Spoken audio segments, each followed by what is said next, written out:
Welcome to the latest episode of the Catalyst Health and Wellness Coaching Podcast. My name is Brad Cooper, and I'll be your host.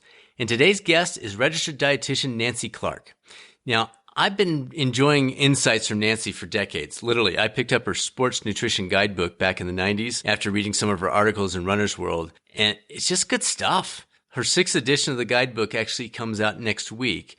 And so when Nancy and I crossed paths at a conference I was keynoting back in April, we thought, you know what? It's good timing to have her join us on the podcast. Let me tell you a little bit about Nancy. Nancy is an internationally respected sports nutritionist, health coach, author, and workshop leader. She's a registered dietitian and has advised members of the Boston Red Sox, Boston Celtics, and Boston Breakers, in addition to collegiate, elite, and Olympic athletes across a variety of sports. She's a frequent contributor to Runner's World and is on the advisory board for Shape magazine. She also writes a monthly column called The Athlete's Kitchen, which appears regularly in 150 sports and health publications, as well as various websites, including active.com and momsteam.com. So you've probably come across Nancy in a variety of settings. Just a reminder, our next Fast Track CWC Wellness Coach certification is August 16th and 17th in New Jersey. And then we have another one the following weekend back in Colorado on August 24th and 25th. That does include the complimentary board certification study groups that we provide all our students. So if that's an interest to you, feel free to let us know. Any questions? You know where to find us. It's results@catalystcoachinginstitute.com. And you can visit the new website at catalystcoachinginstitute.com to get all kinds of different resources and tools that frankly might be helpful as you move forward. Now, on with the latest episode of the Catalyst Health and Wellness Coaching Podcast.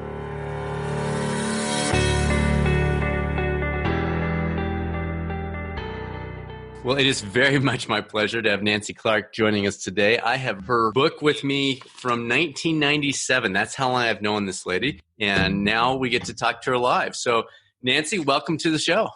Well, Brad, thank you for inviting me to be on the show.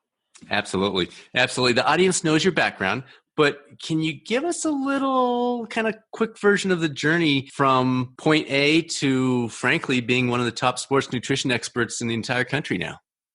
Yeah, it's been quite a journey and nothing that I really sought after or anticipated. The way the journey goes is that I went back to graduate school at Boston University where I got my master's in nutrition with an emphasis on exercise physiology. And I was lucky enough afterwards to get this job working at a sports medicine clinic. And I was going to be part of the sports medicine team. And, the doctors were going to refer all these patients to me and everything was going to be easy peasy. Well, I was sitting there in this empty office and like nobody was coming in. And it's like, I need to get clients.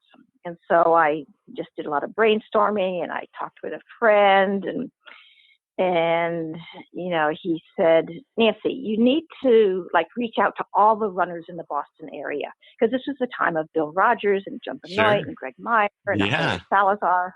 And running was a really big thing.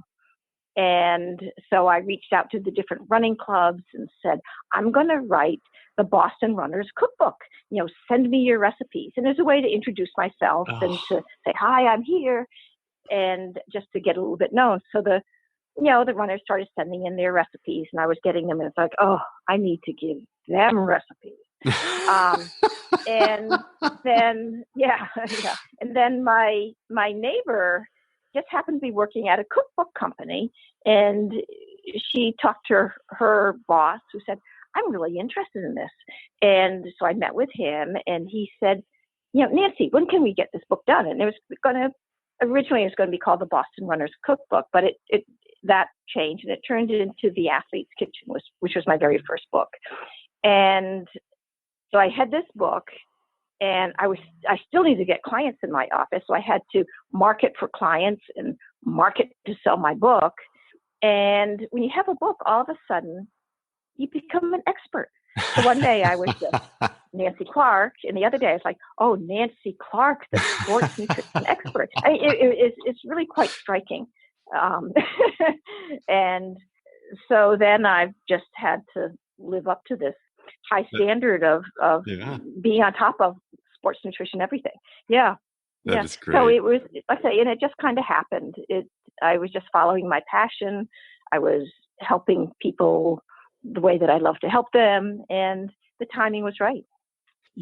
I'm smiling here because you said it just kind of happened, but it just kind of happened is on the heels of I did this, and this, and that led to clients. And I think for our wellness coaches, one of the most common questions we get is, I'm good at coaching. How do I get clients? And folks, you just heard a great example. Nancy saw an opportunity. She looked at a niche. She expanded on that. She broadened her reputation. And she said, and then it just happened. But we all know from her description, it didn't just happen. She took those steps, and that's a great story. I love that. I love that. So next one, we're going to step on some toes out there. Nutrition is kind of that third leg of the don't mess with my belief stool. You have religion, you have politics, and you have nutrition. You're established. You're an established RD. You have a great background. How do you handle that in the midst of what you're doing on a daily basis? Well, I know that I'm never going to change anybody's mind. We'll just take keto athletes, for example, since they're around these days. Sure. If they are really into keto, I want to listen to them and figure out what does this do for them? Why are they so attracted to it? What were they eating before? What can I learn from them? And I might say, well, that's an interesting point of view. You want to hear another point of view? and just have a conversation. But, people eat the way that they do, oftentimes based on their value system or what works for them. And very often, food is a really personal issue, and what you put into your body. I don't know. I just don't argue with people.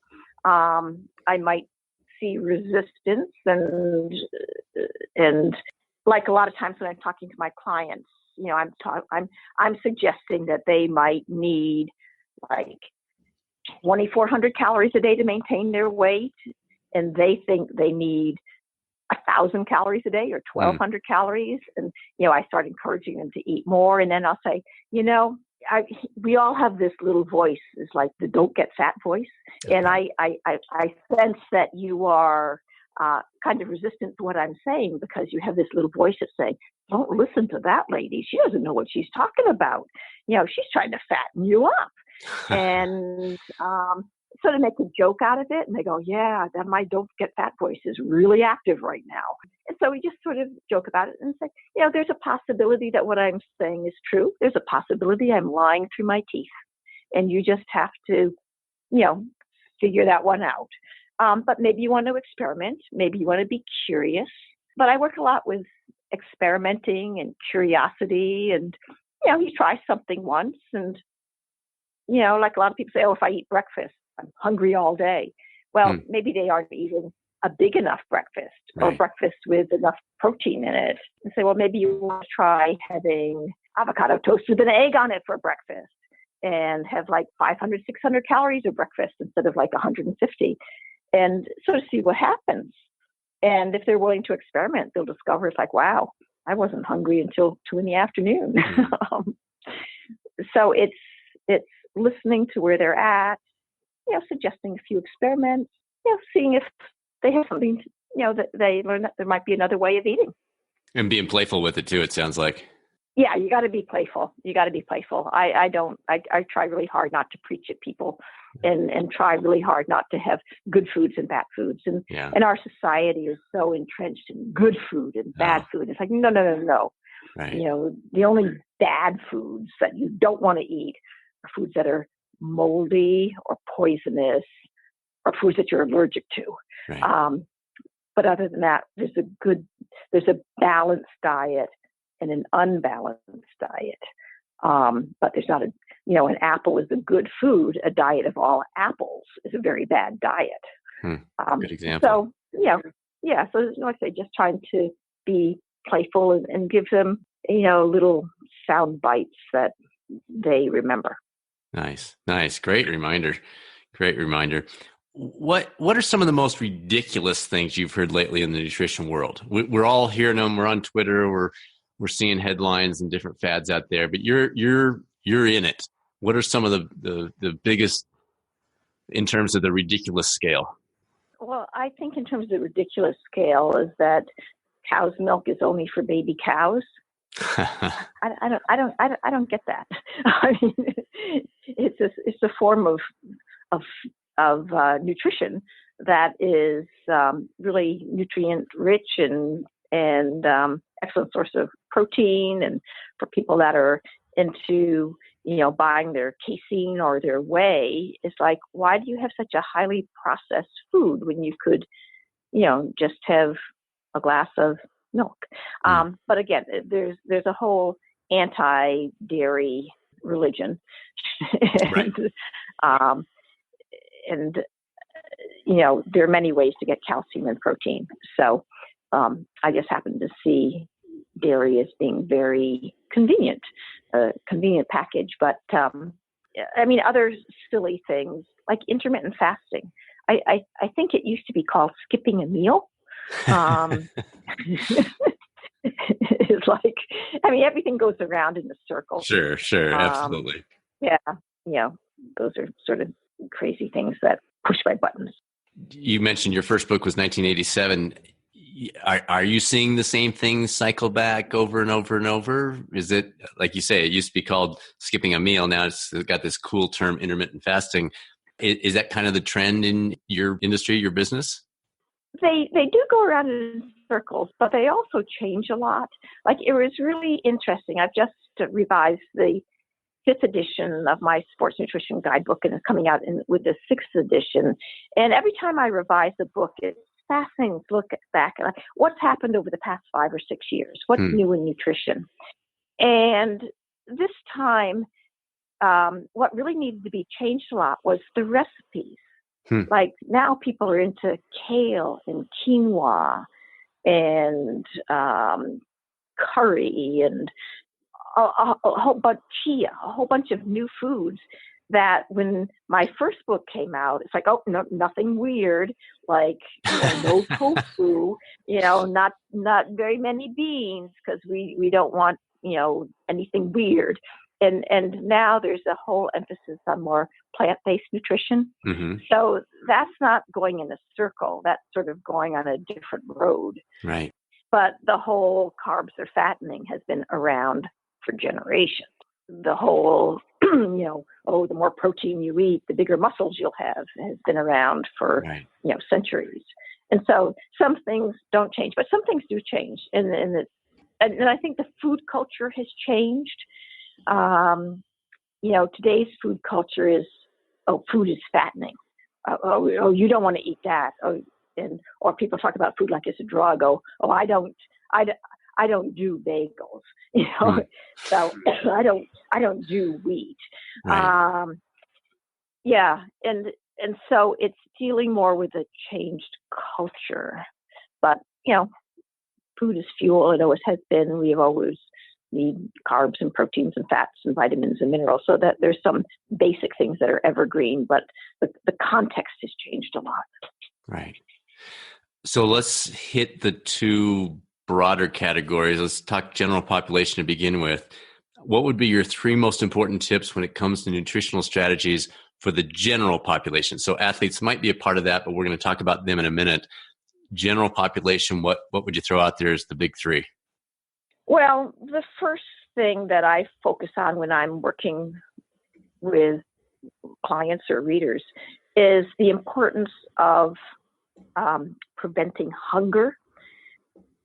When people get too hungry, they don't care. They eat the whole thing and they eat the wrong thing. If I get too hungry, do I want some carrots? It's like, no way. I want some carrot cake with that really good frosting on it. So there's a whole slew of people who swear that they're addicted to sugar, that carbs are evil, that they're addictive. And it's like, no, the problem isn't sugar and sugar cravings and being addicted to sweets. The problem is you've gotten too hungry. So I work a lot at helping people understand the power of hunger, how hunger is physiological. And when you get too hungry, you not only eat, but you overeat. And the analogy is, if I were to stick your head underwater and keep it there too long, when you popped up, could you breathe normally? No. That's a great example. Yeah. So if you skip breakfast, have a lettuce leaf for lunch, come 3 o'clock in the afternoon when somebody shows up with a birthday cake for the office, then you just have a little slice. It's like, no. So you eat the whole thing and say, oh, I'm addicted to sugar. So I look a lot at hunger. So that's one of the most important tips, is to prevent hunger. In the way to prevent hunger, the second tip is to eat a bigger breakfast, and to make sure there's like 20 grams of protein in breakfast. That's like 3 eggs. I mean, it's oatmeal cooked in milk with peanut butter swirled in. It's a Greek yogurt with high protein granola and some nuts. I mean, so it's not just a cup of coffee. It's not just a slice of toast. It's like breakfast. And so you prevent hunger. You do that by eating a bigger breakfast. And if you want to lose weight, because diets generally start at breakfast, but if you want to lose weight, you lose weight by eating lighter at dinner. So you fuel by day, ruin your appetite, and then at nighttime you eat a little bit lighter. So you lose weight when you're sleeping. And the goal is to wake up ready for breakfast. So if you wake up ready for breakfast and you go, aha, I lost weight last night when I was sleeping, but you don't try to lose weight when you're exercising, working, functioning during the active part of your day. So those would be my tips. Prevent hunger, eat a substantial breakfast, and if you want to lose weight, do it at nighttime when you're sleeping. Love it. Love it. Stay diet. So what about the person who says, conceptually, I think that's a great idea. That sounds good to me, but I wake up in the middle of the night hungry. Are there any tips that can be congruent with that advice that might tide them over a little bit more in that 8 hours of sleep? When you go to lose weight, you don't want to starve yourself. You just chip off a couple hundred calories at the end of the day. And so I go by the chip away plan. And so if you just chip off, 200, 300 calories at the end of the day, so instead of having, that spoonful of ice cream, you won't wake up at 2 a.m. starving. If you wake up at 2 a.m. starving, that means that you ate you should have eaten more at the end of the day, okay, or more that day. So you just wake up and instead of waiting an hour or two before you eat, like you do when you have a food hangover, you wake up and say, I'm ready for something. I think I'll have a banana, Right. And sort of start the day with, a tank that's ready for some food in it. Love it. Good advice. So let's turn to the athletes now. Key items that athletes need to keep in mind that might differ a little bit from the general population. And I know I'm throwing a really broad category by saying athletes, because you've got everybody from a sprinter to a baseball player to an Ironman triathlete, et cetera. But can you give us some general ideas for the athletic population? Yeah. The general athletic population listens to the messages that come out to the overall population, that sugar is evil, carbohydrates are bad, limit your carbohydrate intake. And what athletes fail to recognize is that the body of a fit person handles carbohydrates very efficiently and effectively as compared to the body of an unfit person. And so for an athlete to have oatmeal for breakfast and to have, if they need a sports drink during their long run, or for them to have, a cookie or two, if they have sugary things, juice, the body just takes that carbohydrate and the muscles soak it up, and it replaces their depleted glycogen stores. But if an unfit person drinks, say, like a tall glass of orange juice, their muscles don't take up that blood sugar in the same way, and that's what creates problems. So the problem isn't sugar, it's what your body does with sugar, and an athletic person's body does good things with the sugar. It uses it to fuel the next workout, whereas an unfit person in the general population, their blood sugar might rise, and they might, have more complications from type 2 diabetes. Right. Okay. That's good. I like it. Now, in terms of that word athlete, we talked about that's a wide range of people. At what time, when you're working with somebody, at what point do you do a slight mental shift on your recommendations from this person is, in quotes, general population versus this person is more the athlete in terms of the guidance that you're giving? Because like you said, it's so different in how the body takes it in and what it does with it. Well, it sort of depends on the intensity that the person is working out, and also are they competitive?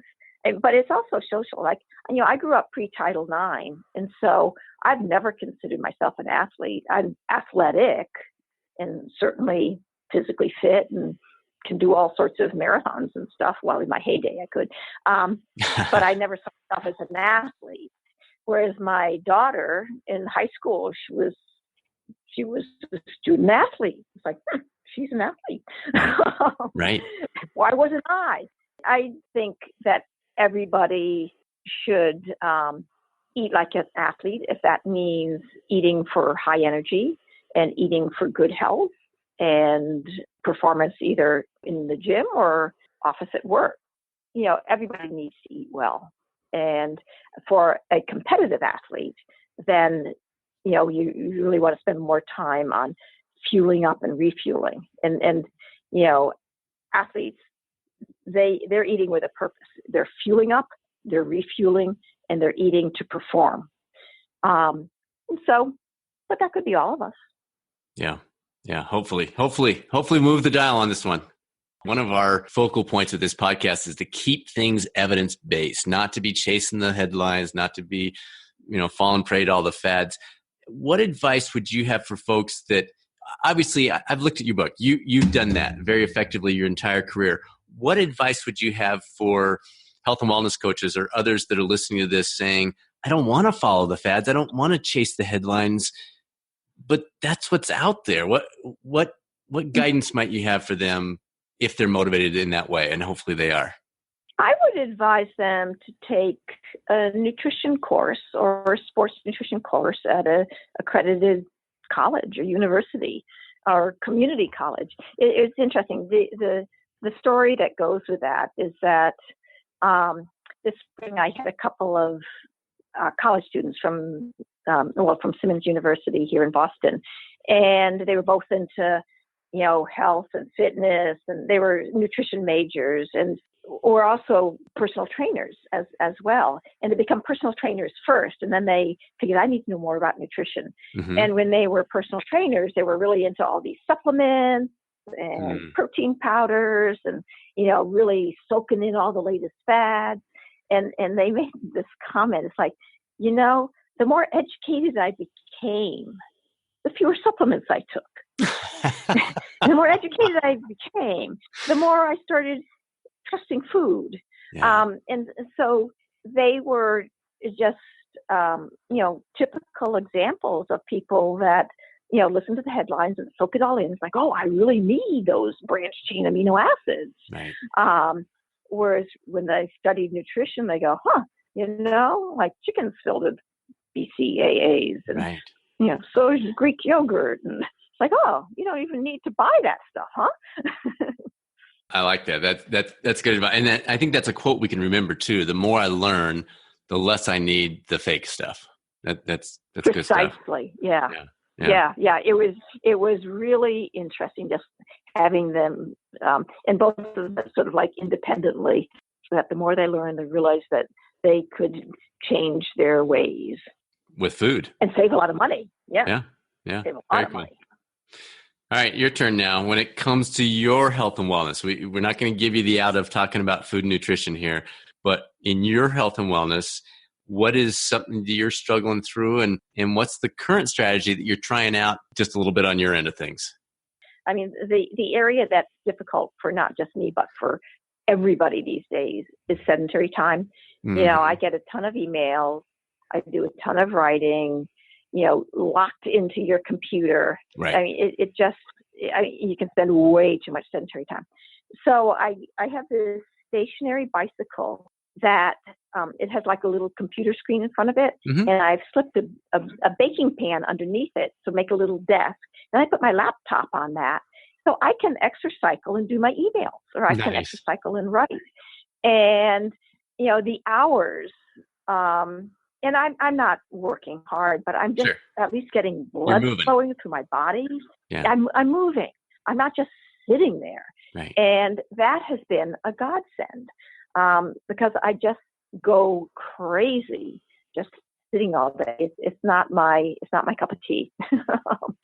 and so to figure that out is good. And then I ride my bike to work, and I have a dog that always needs to be walked. You never can get enough exercise. So like I say, I've set up a lifestyle that manages it. I mean, the thing I need to work on is working less. Yeah. And I'm working on that. I'm making headway. My new book is done. That'll be out in July, and life will be easier. Let's just have some fun with that, because that's something I have not figured out. I'm constantly saying, when this happens, then I'll relax. When this happens, then I can settle in a little bit more. And all that happens for me, Nancy, is when this happens, then I've chased something else. Have you figured out any little tips or tactics that have worked for you with some of these things? Because again, you're on your 6th edition of your book, so you've had at least 6 major things happen in your life. Have you been successful then in finding some strategies to help you say, wait, let's dial it back here a little bit? It's okay to have downtime.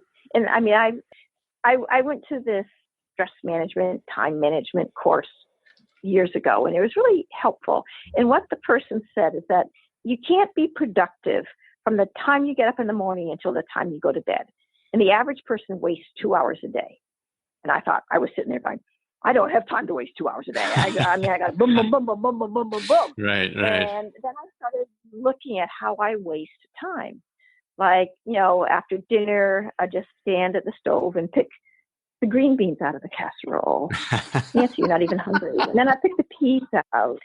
And then I pick out the corn. It's like, Nancy, you aren't even hungry. Why are you sitting here picking the vegetables out of the casserole? Because if I weren't doing that, I'd be, doing the toilet and paying the bills and doing the ironing, blah, blah, blah, blah, blah. And it's like I was just wasting time. I mean, and it's like, oh, I waste my time in stupid ways. I might as well just sit down and read a magazine, or and so I'm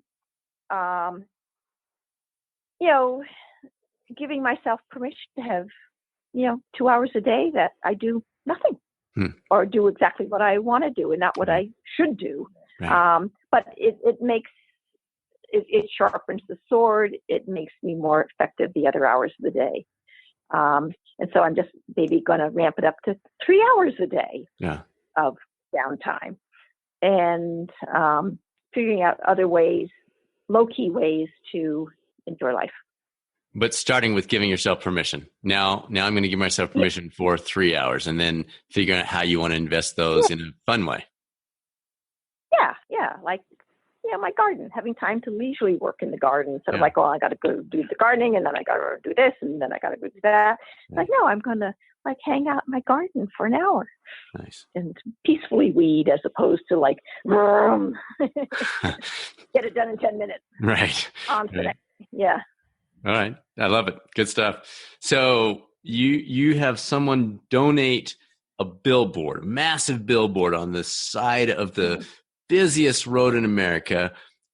You can put any health and wellness related message on that billboard. What would you choose? I would say, to prevent snack attack, eat a dinner-sized breakfast. Eat your dinner for breakfast and your breakfast for dinner. And I got that quote from this man that I was chit-chatting with. And he said, Nancy, I had a bunch of weight to lose, and it was so easy. All I did was I started having my dinner for breakfast and my breakfast for dinner. He said, I lost weight like painlessly. It just melted off, and I wasn't hungry. It was easy. I was happy. I just switched my meal timing. I love it. Yeah, I've heard people even taking that to the extreme of flipping the meals too. So they have their, whatever their main meal would be. They literally don't, not just in size and scope, but It's literally Yeah. their dinner and then their breakfast at dinner. So I like it. And I can see a fun visual to go with that billboard too. So good choice. Good choice. Last question. Obviously, a well-trained health and wellness coach would refer any detailed nutritional information or questions they get to a qualified professional, because that's not most wellness coaches. But with that in mind, any final words of wisdom for the coaches that are listening who want to make a difference in the lives of their clients when it comes to food and nutrition? So outside of the referral, which I think they're all doing, what other advice would you have for coaches that want to help their clients address that non-specific aspect? When my clients continually struggle and they know what they should do and they just don't do it, it's because they don't do it because they've gotten too hungry. And so I really attack that from the hunger perspective. And it's like the number of people who just resolve their food issues by preventing hunger is amazing. So, I mean, I would figure out, why is that person still struggling? Now, food is fuel that you're supposed to eat, and food is also a drug. And so if a person is drugging themselves and smothering their problems with ice cream sundaes, then certainly they need to work with a therapist and sort of figure out what the roadblocks are there. Right. Yeah. Right. Anything I didn't ask? Any questions that you were sitting there thinking, I bet he's going to ask this. I bet he's going to ask this. I bet he's going to ask this. Anything you'd like to have me tee up as kind of final words of wisdom you want to share? Final words of wisdom: to remember that food is fuel, and you want to be as nice to your body as you are to your car. You have a car, put gas in it, and it goes. You have a body, you put food in it, and it goes a lot better, instead of like, oh no, I'm fat, I shouldn't eat. It's like, no, people that live in large bodies need more fuel than people that live in smaller bodies. Like Hummers need more fuel than Mini Coopers. So we're supposed to eat, and food should be one of life's pleasures. The trick is to find a bunch of yummy, healthy food. Like I love peanut butter, and it's yummy and it's healthy. Other people love avocado toast, and it's yummy and it's healthy. I mean, there's all sorts of yummy, healthy foods that are around. And fuel according to your circadian rhythms. I mean, that's during the daylight hours. That's when the body is designed to be fed. And so you want to fuel during the active part of your day with food that you totally enjoy, that you, by preventing hunger, you will naturally want more quality food because it makes you feel better than foods lower in nutrients. And it's not difficult. Food's not really a food issue. It's a management issue. How do you manage to have the right food in the right place at the right time to prevent yourself from getting too hungry? And excellent. That's not too difficult. Yeah. Yeah. Excellent. Great. Well, Nancy, I really appreciate it. How best for people to keep track of you? Do you have a Twitter handle? Do you have a website? What would you like in terms of the way people can reach out to you? My Twitter and Facebook is nclarkrd, so at nclarkrd. My website is nancyclarkrd.com, so NancyClarkrd.com. And my Sports Nutrition Guidebook, the new 6th edition, will probably answer all of their questions, plus more things that I hadn't even thought about, sort of focusing on the latest food culture that we're living in and how to be at peace with food, at peace with your body, and have fun at the same time. Nancy, thank you so much for joining us today. Really appreciate it. Great stuff. Well, thank you, Brad. It's an honor to be on your podcast.